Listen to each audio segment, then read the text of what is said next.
On se retrouve dans une nouvelle vidéo où on va tenter de réparer la charnière du PC portable Dell que j'avais déjà essayé de réparer dans la précédente vidéo. Vous pouvez la retrouver en description ou sur la fiche qui s'affiche. Donc, pour résumer ce qui s'est passé, la dernière fois on a essayé de réfixer cette charnière.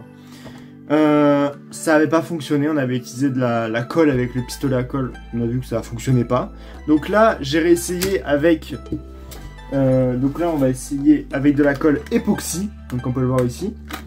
De ce que j'ai compris et dans les commentaires on m'a recommandé d'utiliser cette colle. Donc on va tester.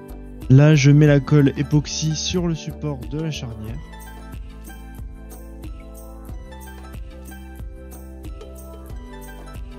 Donc là je viens de mettre la colle.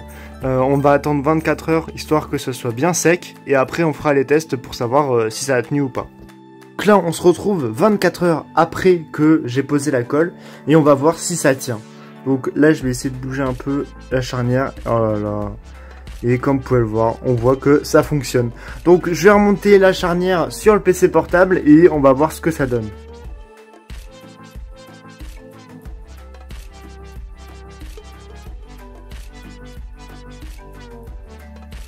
Là ça va être le moment de vérité pour voir si ça a fonctionné.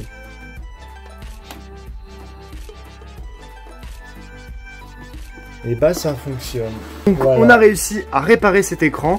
Bon, même si finalement il va pas servir parce que c'est juste un... Je vais m'en servir comme Home Lab pour héberger mes services. Mais au moins comme ça, j'ai un écran déjà. Si un jour, je sais pas, le réseau des... Si un jour le réseau ne fonctionne plus, je pourrais accéder toujours en physique à la machine. Et puis aussi l'avantage c'est que je vais pas avoir un écran qui traîne dans mes tiroirs. Donc voilà, donc au moins comme ça les deux parties sont ensemble et je vais pas avoir des pièces éparpillées partout.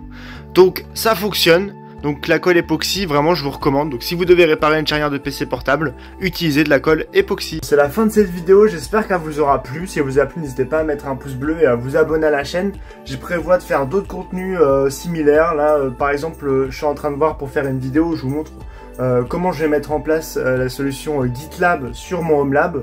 Avec la possibilité en fait de, quand je vais faire un git push sur par exemple mon code HTML, mes sites, etc. Ça va automatiquement le déployer sur mes serveurs et je vais vous montrer une vidéo, en vidéo, de comment je vais faire ça. Donc n'hésitez pas à vous abonner si ça vous intéresse.